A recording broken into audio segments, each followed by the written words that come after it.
Hello and welcome. Happy New Year's Eve. Just wanted to do a quick video on installing this recoil air line overhead so I can get this line off the floor. So it's been on the floor for several years now, and I'm always moving it around trying to get it out of my way and stuff. So I thought, hey, if I can attach it over the work table, then it'll be real easy. This has got a 15-foot reach, I think, usable reach. So it should be great to be able to get anywhere in this area and blow off things. I use it all the time. I always keep a blower in the end of the airline so I can blow dust off and what have you. So before we do that, let's start at the beginning, and I'll show you the compressor room basically. This was already here whenever I bought the house, and I just added this 2-inch foam and put the compressor inside. So the whole room is lined with foam, and it works as a sound deadener, although it's not meant to be a sound deadening material, but it does muffle the noise, and with the door closed, it's very bearable in here with this big compressor. It's a 3 horsepower, 60 gallon, 150 psi, 230 volt compressor. So it's a big compressor, and it does make a lot of noise. If this thing was just sitting out in the open room, it would be deafening. All right, so this is outside the compressor room, and I ran the line through the wall here with just a regular shop type rubber hose you'd use for a hose reel, and then put a quick disconnect here onto the regulator and the filter, so if the line blows anywhere in the shop, I can just run over here and disconnect this from the tank, and you know, it'll keep all the pressure in the tank. It'll just lose the line pressure basically. I did that as opposed to putting a shut-off valve or anything, because that's what I had. I have all of the ferrules and brass fittings, the crimper, everything I need to be able to custom make these lines any length I want. So it makes it really easy to install it. And I also put a drain down here. This is an old style brass petcock that you can just drain the water out, and makes it really easy. It's just plumbed right into the bottom of the tank. I don't have to open the compressor room up to do anything. I can do it right here. All right, so the airline loops around from the regulator back through the inside of this wall and comes out here against this wall, and it just runs down the wall to where I want to put the drop at from the ceiling. I've got a T in the line right here where I've got another blower here. This hose will reach about halfway across the shop, and I have another hose that I can plug into this if I need to.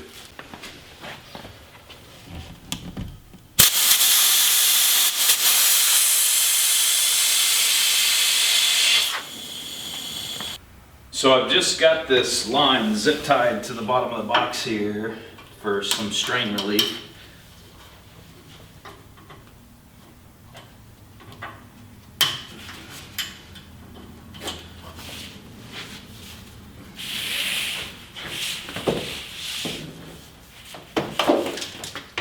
And there's one clamp right here.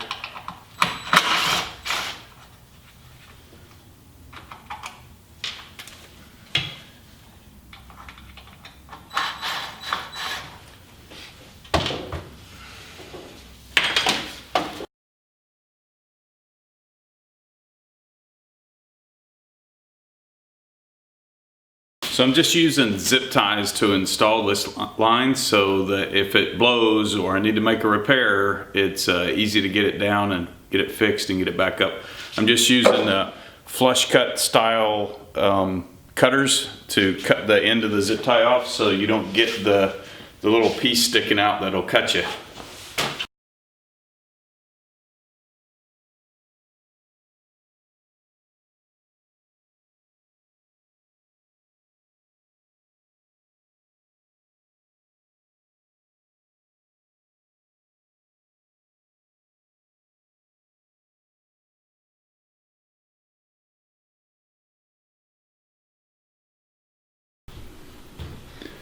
So I'm going to leave myself a little bit of slack here so that if anything happens with this line in the future, I have some excess here at the end if needed.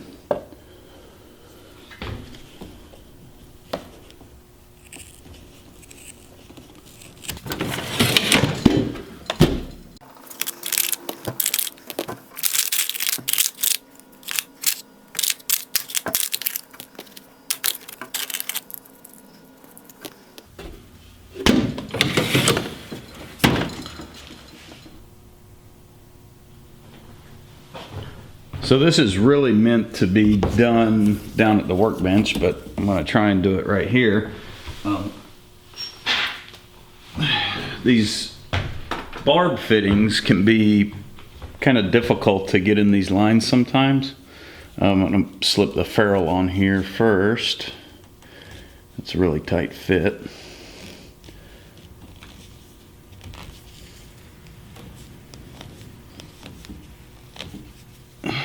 And then I'm going to put a little bit of oil in the end of the line here to help the barb go in better.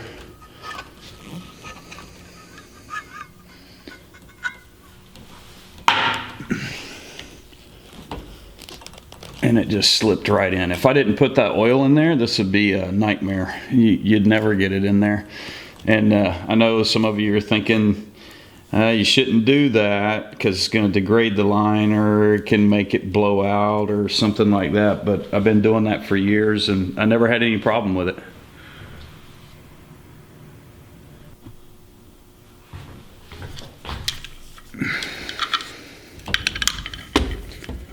So I want to kind of line this up to the end of the die there and get as close to the edge as I can. And then turn it 180, excuse me, 90, and do it again.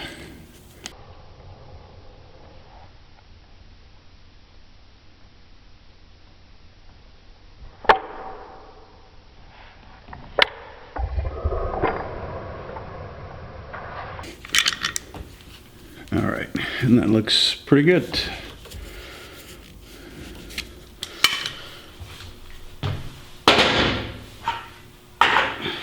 All right, so now I got to get this through this bracket here.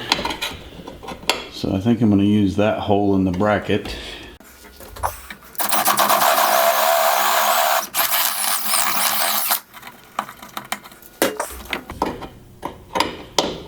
All right, I'm going to try to waller it a little bit more.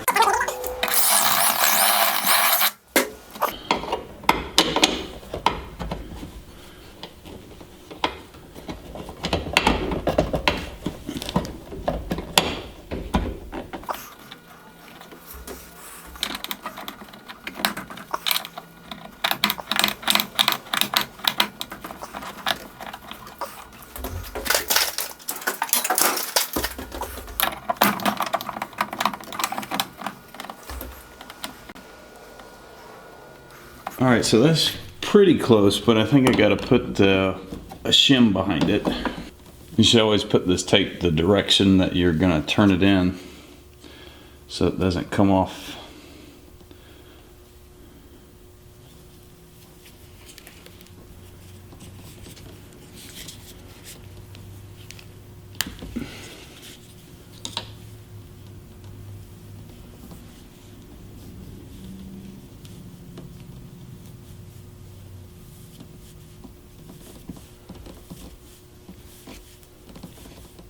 And I put a lot on there so that it tightens up pretty easily. Although we'll see what happens when I put it through this hole.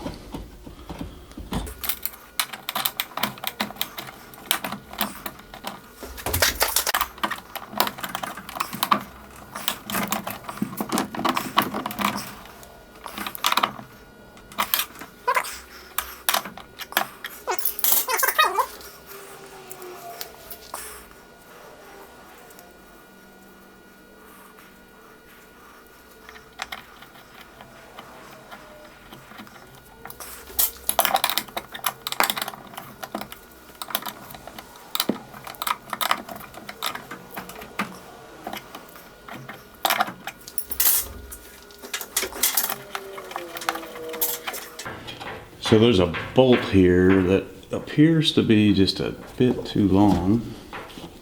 Let's fix that.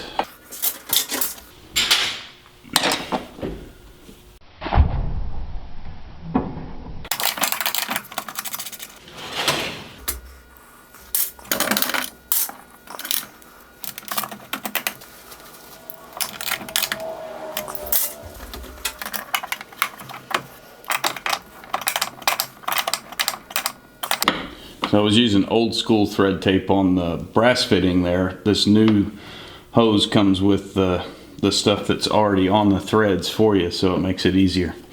So this should be fine. My concern here was that there be some sort of strain relief or bracket here because you're pulling on this recoil hose all the time, and this should be fine. I'm moving the whole thing basically. And not the line. So the line is nice and secure. All right, so I've got the line installed, and as you can see, that was a very easy thing to do.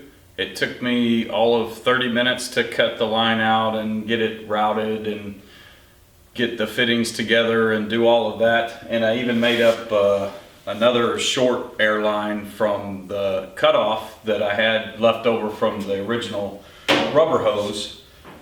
Which I can use to, add to this one if I need to get all the way to the other side of the garage, because this one now will reach here, which is further than it reached with the rubber line, so that's pretty good.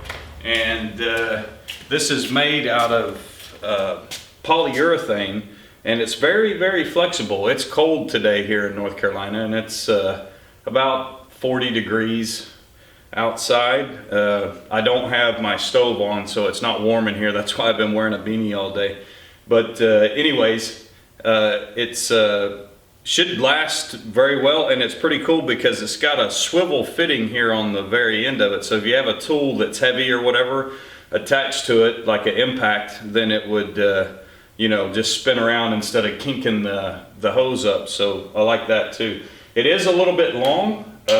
I didn't really think that it would go all the way to the table. I figured it would be overhead just hanging, but that's fine. It's not really in the way. I mean, I can easily just stick it over here in the table saw and it's out of the way. I can also put it over there and it's out of the way, so it's great. It's better than it being on the floor, and I'm not tripping over it, so I like that. Another thing I did today earlier was, you can see I've got 6 LED light fixtures in here. I didn't have these 2 installed. I already had these 4 up previously, and they've been working great for a few years now, so I bought 2 more and put them over here, and that was a pretty easy thing to do. What's cool about it is there is a power line ran there, but this line is not on a switch. So rather than run another circuit, I just tapped into the garage door opener. It has a light that comes on automatically when the door opens and closes. And I have a switch right here on the wall for those lights. So I just took the bulb out of the garage door opener, and it's just 2 wires, the black and the white, the hot and the neutral, and the garage door opener is grounded. So I basically just connected the light to that, and these things only take a ½ amp.